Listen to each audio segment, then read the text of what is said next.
मैं कहूंगा सरदार पटेल, आप सब कहेंगे अमर रहे, अमर रहे। सरदार पटेल, सरदार पटेल, सरदार पटेल। सरदार पटेल की 150वीं जयंती का ऐतिहासिक अवसर एकता नगर की ये दिव्य सुबह, ये विहंगम दृश्य सरदार साहब के चरणों में हमारी उपस्थिति, आज हम सब एक महान क्षण के साक्षी बन रहे हैं। देश भर में हो रही एकता दौड़, रन फॉर यूनिटी, कोटि कोटि भारतीयों का उत्साह, हम नए भारत की संकल्प शक्ति को साक्षात महसूस कर रहे हैं। अभी यहां जो कार्यक्रम हुए, कल शाम जो अद्भुत प्रस्तुति हुई, उनमें भी अतीत की परंपरा थी, वर्तमान का श्रम और शौर्य था और भविष्य की सिद्धि की झलक भी थी।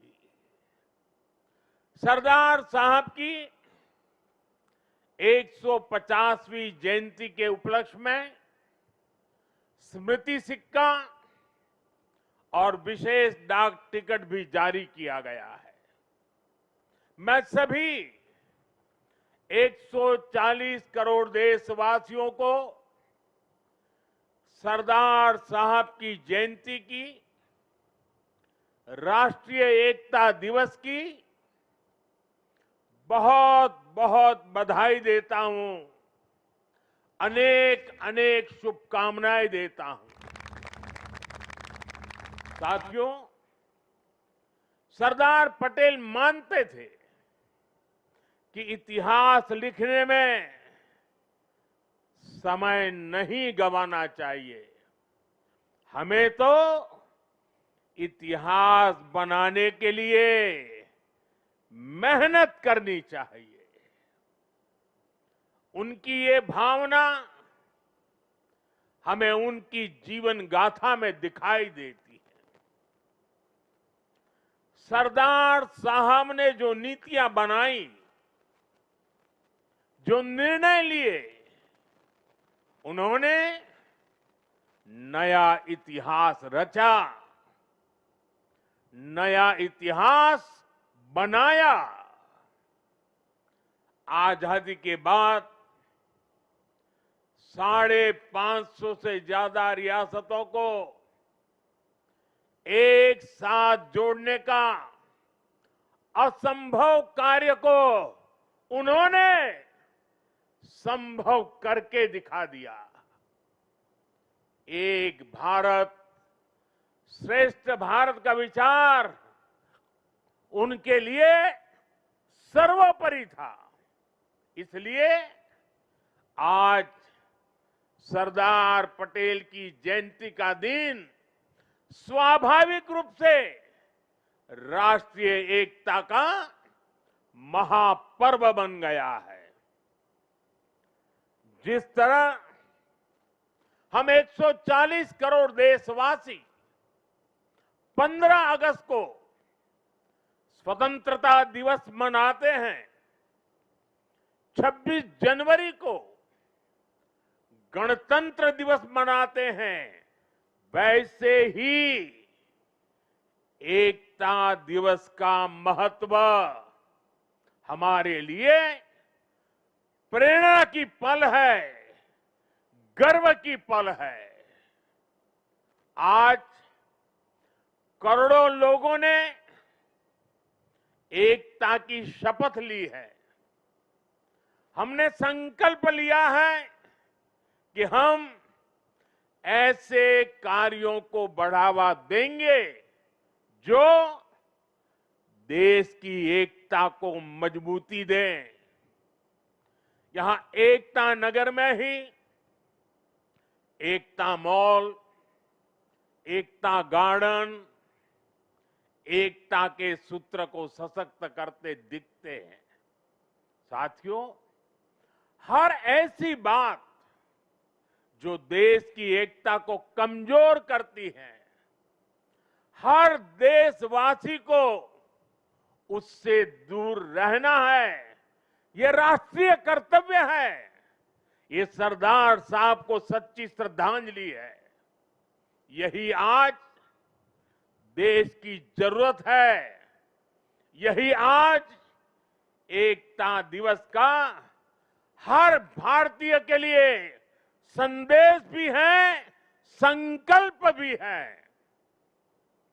साथियों, सरदार साहब ने देश की संप्रभुता को सबसे ऊपर रखा, लेकिन दुर्भाग्य से सरदार साहब के निधन के बाद के वर्षों में देश की संप्रभुता को लेकर तब की सरकारों में उतनी गंभीरता नहीं रही। एक और कश्मीर में हुई गलतियां, दूसरी ओर पूर्वोत्तर में पैदा हुई समस्याएं और देश भर में जगह जगह पनपा नक्सलवाद, माओवादी आतंक, ये देश की संप्रभुता को सीधी चुनौतियां थी।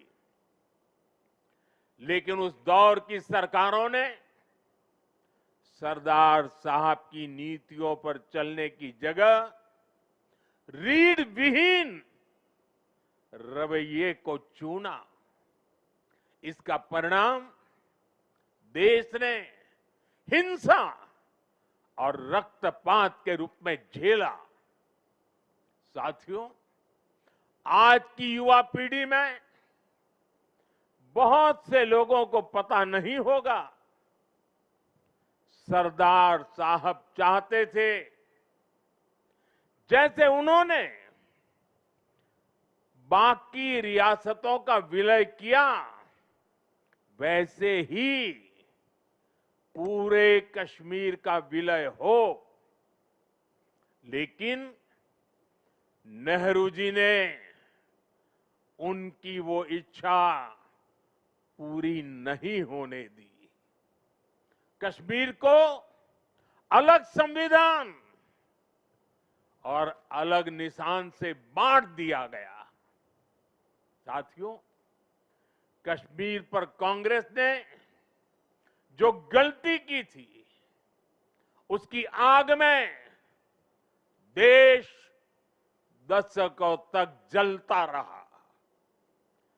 कांग्रेस की लचर नीतियों के कारण कश्मीर का एक हिस्सा पाकिस्तान के अवैध कब्जे में चला गया। पाकिस्तान ने आतंकवाद को हवा दी।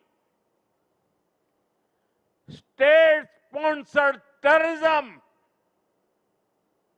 साथियों, कश्मीर और देश को इतनी बड़ी कीमत चुकानी पड़ी, लेकिन फिर भी कांग्रेस हमेशा आतंकवाद के आगे नतमस्तक रही। साथियों, कांग्रेस ने सरदार साहब के विजन को भुला दिया, लेकिन हम नहीं भूले।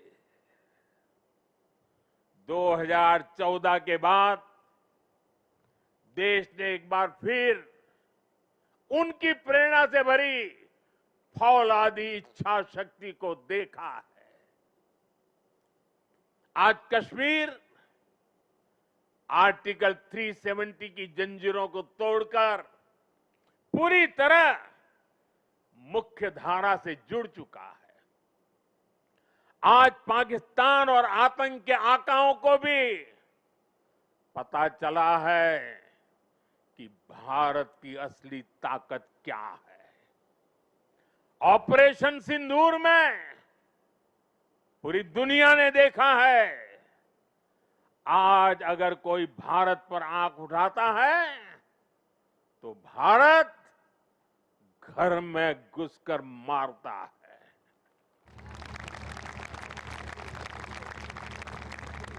हर बार भारत का जवाब पहले से बड़ा होता है, पहले से ज्यादा निर्णायक होता है। ये भारत के दुश्मनों के लिए एक संदेश भी है। ये लौह पुरुष सरदार पटेल का भारत है। ये अपनी सुरक्षा और सम्मान से कभी भी समझौता नहीं करता है। साथियों, राष्ट्रीय सुरक्षा को लेकर पिछले 11 साल में भारत की सबसे बड़ी सफलता है नक्सलवाद, माओवादी आतंक की कमर तोड़ना। 2014 से पहले हमारे देश में हालत ऐसी थी कि देश के भीतर, देश के बीचों बीच नक्सली माओवादी अपनी हुकूमत चलाते थे। नक्सली क्षेत्रों में देश का संविधान नहीं चलता था। पुलिस प्रशासन वहां काम नहीं कर पाता था। नक्सली खुलेआम नए नए फरमान जारी करते थे, सड़कें नहीं बनने देते थे, स्कूल, कॉलेज और हॉस्पिटल को बम से उड़ा दिया जाता था और शासन प्रशासन उनके आगे लाचार नजर आता था। साथियों, 2014 के बाद हमारी सरकार ने नक्सलवाद, माओवादी आतंक पर प्रचंड प्रहार किया। हमने शहरों में बैठे अर्बन नक्सलियों के समर्थकों, अर्बन नक्सलियों को भी किनारे लगाया। हमने वैचारिक लड़ाई भी जीती और नक्सलियों के गढ़ में जाकर उनसे मोर्चा लिया। इसका परिणाम आज देश के सामने है। 2014 के पहले देश के करीब 125 जिले माओवादी आतंक की चपेट में थे। आज ये संख्या केवल 11 बची है और उसमें भी सिर्फ 3 जिलों में ही नक्सलवाद अभी भी कुछ गंभीर रूप से हावी है। और आज मैं सरदार पटेल के सानिध्य में एकता नगर की इस धरती से पूरे देश को भरोसा दिलाता हूं, जब तक देश नक्सलवाद, माओवाद, उस आतंक से पूरी तरह मुक्त नहीं हो जाता, हम रुकने वाले नहीं हैं, चैन से बैठने वाले नहीं हैं। साथियों, आज देश की एकता और आंतरिक सुरक्षा को बहुत बड़ा खतरा घुसपैठियों से भी है। देश के भीतर दशकों से विदेशी घुसपैठिए आते रहे, वो देशवासियों के संसाधनों पर कब्जा करते रहे, डेमोग्राफी का संतुलन बिगाड़ते रहे, देश की एकता दांव पर लगाते रहे। लेकिन पुरानी सरकारें इतनी बड़ी समस्या पर आंख मूंदे रही। वोट बैंक की राजनीति के लिए राष्ट्र की सुरक्षा को जानबूझकर खतरे में डाला गया। अब पहली बार देश ने इस बड़े खतरे के खिलाफ भी निर्णायक लड़ाई लड़ने की ठानी है। लाल किले से मैंने डेमोग्राफी मिशन का ऐलान किया है, लेकिन साथियों, अब आज जब हम इस विषय को गंभीरता से उठा रहे हैं, तो कुछ लोग देश हित से ज्यादा अपने स्वार्थ को ऊपर रख रहे हैं। ये लोग घुसपैठियों को अधिकार दिलाने के लिए राजनीतिक लड़ाई लड़ रहे हैं। इनको लगता है कि देश एक बार टूट गया, आगे भी टूटता रहे, इनको कोई फर्क नहीं पड़ता। जबकि सच्चाई ये है कि अगर देश की सुरक्षा और पहचान खतरे में आएगी, तो हर व्यक्ति खतरे में आएगा। इसलिए हमें आज राष्ट्रीय एकता दिवस पर फिर से संकल्प लेना है। हम भारत में रह रहे हर घुसपैठिए को बाहर निकाल करके ही रहेंगे। साथियों, जब हम लोकतंत्र में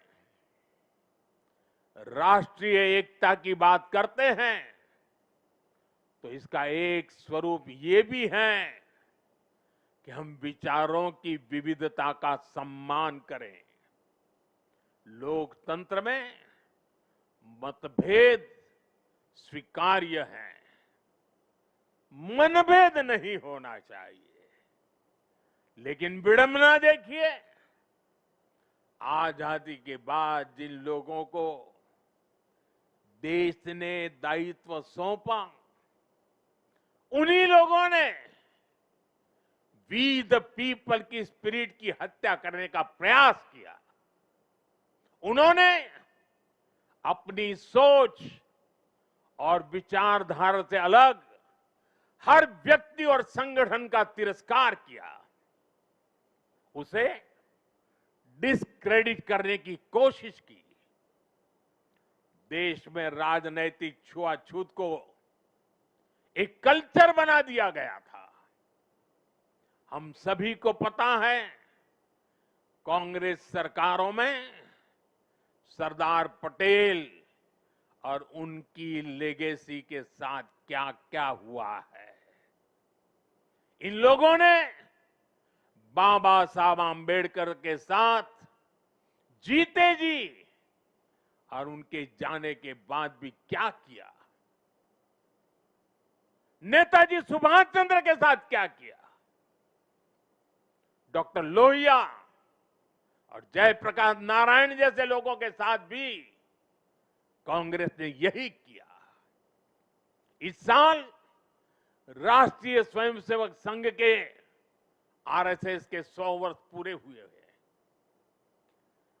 संघ पर भी कैसे कैसे हमले किए गए, षड्यंत्र किए गए।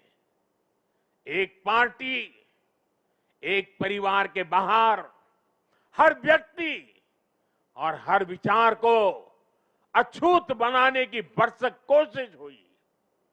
भाइयों और बहनों, हमें गर्व है कि हमने देश को बांटने वाली इस राजनीतिक छुआछूत को खत्म किया है। हमने सरदार पटेल की स्टैच्यू ऑफ यूनिटी बनाई।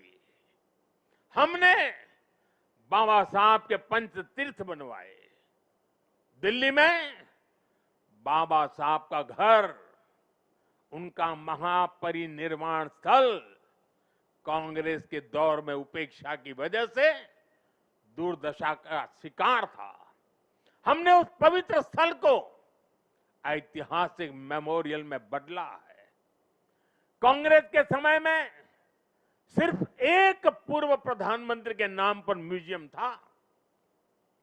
हमने देश के अब जितने भी पीएम हुए हैं, उन सब के योगदान को समर्पित राजनीतिक छुआछूत से ऊपर उठ करके पीएम म्यूजियम बनाया है। हमने कर्पूरी ठाकुर जैसे जननायक को भारत रत्न दिया। पूरे जीवन कांग्रेस को समर्पित रहने वाले प्रणब दा को हमने भारत रत्न दिया और विरोधी विचार वाले मुलायम सिंह यादव जी जैसे नेता को भी हमने पद्म पुरस्कार से सम्मानित किया। इन फैसलों के पीछे सोच यही थी कि राजनैतिक मतभेदों से ऊपर उठकर देश के लिए एकजुट होने की भावना मजबूत हो। ऑपरेशन सिंदूर के बाद विदेशों में गए हमारे सर्वदलीय प्रतिनिधि मंडल में भी हमने एकता की इस झलक को देखी है। साथियों, राजनीतिक हितों के लिए देश की एकता पर प्रहार की सोच ये गुलामी की मानसिकता का हिस्सा है। कांग्रेस ने अंग्रेजों से केवल पार्टी और सत्ता ही नहीं पाई, बल्कि कांग्रेस ने गुलामी की मानसिकता को भी आत्मसात कर लिया था। आप देखिए, अभी कुछ दिन बाद ही हमारे राष्ट्रगीत वंदे मातरम के 150 साल होने जा रहे हैं। 1905 में जब अंग्रेजों ने बंगाल का विभाजन किया, उसके प्रतिरोध में वंदे मातरम हर देशवासी का स्वर बन गया था। वंदे मातरम देश की एकता और एकजुटता की आवाज बन गया था। अंग्रेजों ने वंदे मातरम बोलने की बात तक बैन लगाने की कोशिश की थी। अंग्रेज इस कोशिश में कभी भी कामयाब नहीं हो पाए। कई हिंदुस्तान के कोने से वंदे मातरम का नारा गुंजता ही रहा। लेकिन जो काम अंग्रेज नहीं कर पाए, वो काम कांग्रेस ने कर दिया। कांग्रेस ने मजहबी आधार पर वंदे मातरम के एक हिस्से को ही हटा दिया। यानी कांग्रेस ने समाज को भी बांटा और अंग्रेजों के एजेंडे को भी आगे बढ़ाया। और मैं आज एक बात बहुत जिम्मेदारी से कह रहा हूं, जिस दिन कांग्रेस ने वंदे मातरम को तोड़ने का, काटने का, विभाजित करने का फैसला लिया था, उसी दिन कांग्रेस ने भारत के विभाजन की नींव डाल दी थी। कांग्रेस ने वो पाप नहीं किया होता तो आज भारत की तस्वीर कुछ और होती। साथियों, उस समय सरकार में बैठे लोगों की ऐसी सोच के कारण ही देश ने इतने दशकों तक गुलामी के प्रतीकों को भी ढोया।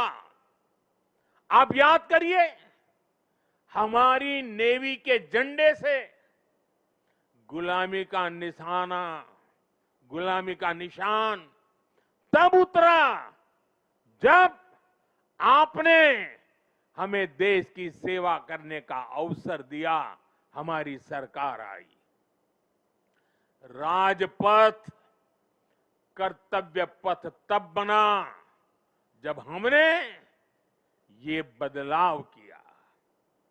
आजादी की लड़ाई में क्रांतिकारियों के बलिदानों का स्थान अंडमान की सेल्यूलर जेल, उसे राष्ट्रीय स्मारक का दर्जा तब मिल पाया था जब मोरारजी भाई देसाई की सरकार आई थी। अंडमान के द्वीपों के नाम कुछ समय पहले तक अंग्रेजों के नाम पर ही थे। हमने ये नाम नेताजी सुभाष के नाम पर रखे। कई द्वीपों को परमवीर चक्र विजेताओं का नाम दिया। इंडिया गेट पर भी हमने नेताजी सुभाष की प्रतिमा लगाई। साथियों, देश की सुरक्षा में शहीद हुए जवानों तक को गुलामी की मानसिकता के कारण सही सम्मान नहीं मिलता था। हमने नेशनल वॉर मेमोरियल की स्थापना कर उन स्मृतियों को अमर बनाया। देश की आंतरिक सुरक्षा में भी 36,000 जवानों ने, ये हमारे पुलिस बेड़े के जवानों ने, देश को पता तक नहीं है, ये पुलिस बेड़े के ये खाकी वर्दीधारी लोगों ने 36,000 जवानों की शहादत हुई है। 36,000 शहीद होना ये आंकड़ा छोटा नहीं है। हमारी police, BSF, ITBP, CISF, CRPF, हमारे सभी अर्धसैनिक बल, इनके शौर्य को भी सम्मान से वंचित रखा गया। ये हमारी सरकार है जिसने पुलिस मेमोरियल बनाकर उन शहीदों को सम्मान दिया। मैं आज सरदार पटेल के चरणों में खड़े होकर के मैं देश भर में जिन जिन लोगों ने पुलिस बेड़े में रह करके सेवाएं की हैं, जो लोग आज पुलिस बेड़े में रह करके देश की सेवा कर रहे हैं, मैं सरदार पटेल के चरणों में खड़े रह करके आज मैं उनको सैल्यूट करता हूं। मैं उनका गौरव करता हूं, मैं उनका सम्मान करता हूं। आज देश गुलामी की मानसिकता के हर निशान को हटा रहा है। देश के लिए बलिदान देने वाले लोगों को सम्मान देकर हम राष्ट्र प्रथम की भावना को मजबूत बना रहे हैं। मेरे प्यारे देशवासियों, एकता राष्ट्र और समाज के अस्तित्व का आधार होती है। जब तक समाज में एकता है, राष्ट्र की अखंडता सुरक्षित है।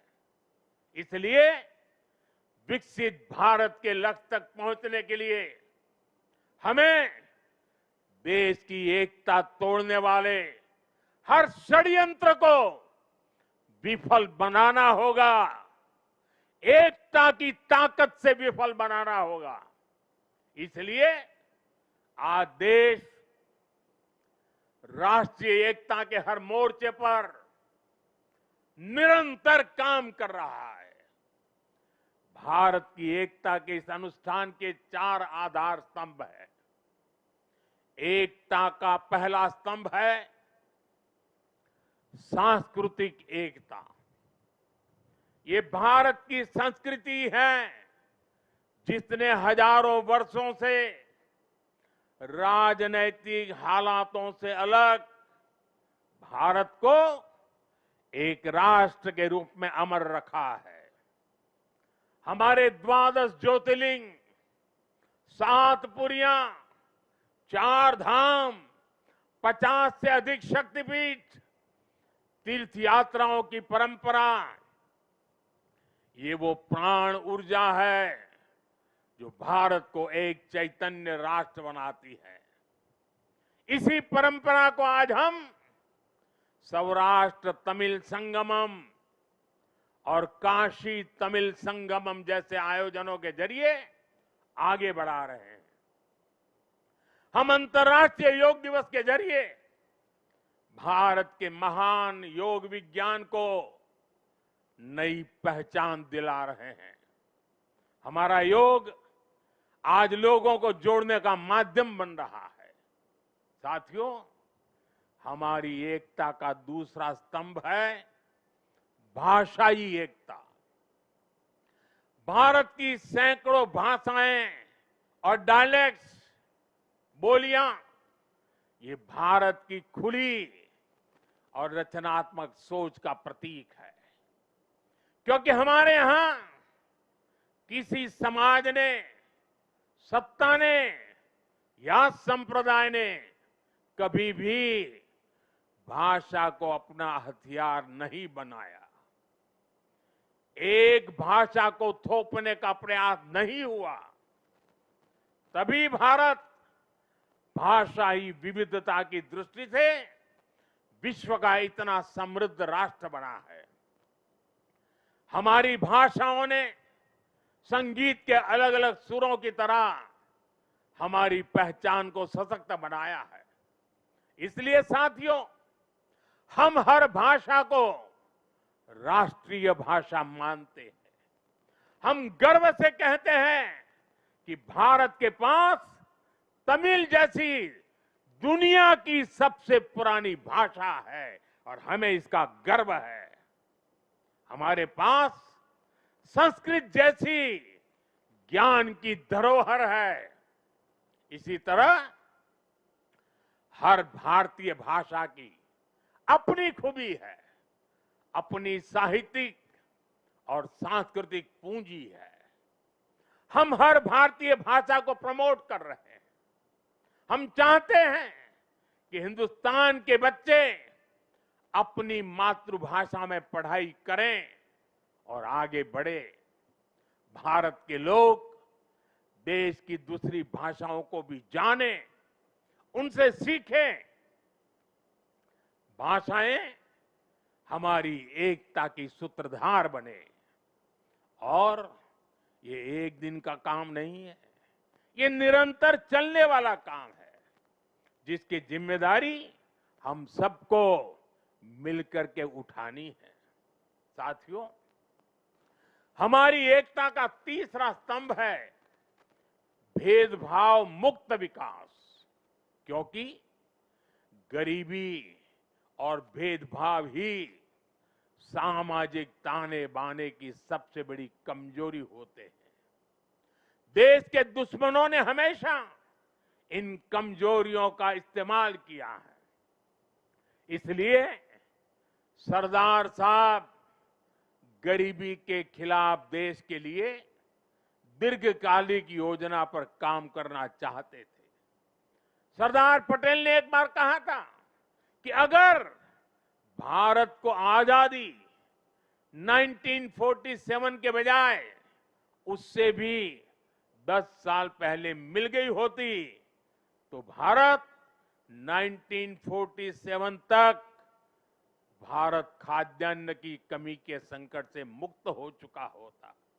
उन्होंने कहा था कि जैसे उन्होंने रियासतों के विलय की चुनौती सुलझाई, वो अन्न की कमी की चुनौती भी सुलझा कर ही रुकते। ये थी सरदार साहब की इच्छा शक्ति। बड़ी से बड़ी चुनौती से निपटने के लिए हमें यही इच्छा शक्ति दिखानी होती है। और मुझे गर्व है कि हमारी सरकार सरदार साहब के इन अधूरे संकल्प को भी पूरा करने में लगी है। बीते एक दशक में हमने 25 करोड़ देशवासियों को गरीबी से बाहर निकाला है। आज करोड़ों गरीबों को घर मिल रहा है, घर घर साफ पानी पहुंच रहा है, मुफ्त इलाज की सुविधा मिल रही है। यानी हर नागरिक के लिए गरिमापूर्ण जीवन, ये आज देश का मिशन भी है और विजन भी है। भेदभाव और भ्रष्टाचार मुक्त ये नीतियां आज राष्ट्रीय एकता को मजबूत बना रही है। साथियों, राष्ट्रीय एकता का चौथा स्तंभ है कनेक्टिविटी से दिलों का कनेक्शन। आज देश में रिकॉर्ड हाईवेज और एक्सप्रेसवेज बन रहे हैं। वंदे भारत और नमो भारत जैसी ट्रेनें भारतीय रेल को ट्रांसफॉर्म कर रही है। छोटे शहर भी अब एयरपोर्ट की सुविधा से जुड़ रहे हैं। इस आधुनिक इंफ्रास्ट्रक्चर से भारत को लेकर दुनिया का नजरिया ही पूरी तरह बदल रहा है। इसने उत्तर से दक्षिण, पूरब से पश्चिम देश की दूरियों को भी कम किया है। आज लोग आसानी से दूसरे राज्यों में पर्यटन के लिए जा रहे हैं, व्यापार के लिए जा रहे हैं। ये पीपल टू पीपल कनेक्ट और कल्चरल एक्सचेंज, उसका एक नया दौर है जो राष्ट्रीय एकता को बल दे रहा है। और डिजिटल रिवॉल्यूशन जो हुआ है, उसने इस एकता को नई मजबूती देने का अवसर भी दिया है। आज डिजिटल कनेक्टिविटी का भी दिलों की कनेक्टिविटी में एक नया मार्ग प्रशस्त हो रहा है। साथियों, सरदार पटेल ने एक बार कहा था, मुझे सबसे ज्यादा खुशी तब मिलती है जब मैं देश के लिए काम करता हूं। मैं भी आज हर देशवासी से यही आह्वान करता हूं। देश के लिए काम करने से बड़ी खुशी कोई और नहीं हो सकती। मां भारती की साधना हर देशवासी की सबसे बड़ी आराधना है। जब 140 करोड़ भारतवासी एक साथ खड़े हो जाते हैं तो चट्टानें खुद रास्ता छोड़ देती हैं। जब 140 करोड़ देशवासी एक स्वर में बोलते हैं तो वो शब्द भारत की सफलता का उद्घोष बन जाते हैं। हमें एकता के इसी मूल मंत्र को अपना संकल्प बनाना है। हमें बंटना नहीं है, हमें कमजोर नहीं पड़ना है। यही सरदार साहब के लिए हमारी सच्ची श्रद्धांजलि है।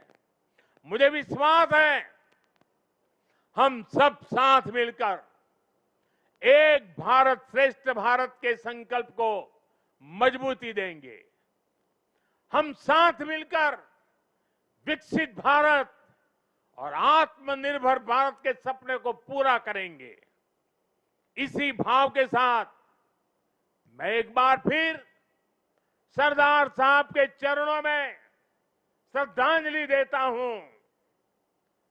मेरे साथ बोलिए, भारत माता की आवाज देश के हर कोने में पहुंचनी चाहिए। साथियों, भारत माता की, भारत माता की, भारत माता की, वंदे वंदे वंदे वंदे वंदे वंदे वंदे। आप सबका बहुत बहुत धन्यवाद। बहुत बहुत धन्यवाद माननीय प्रधानमंत्री।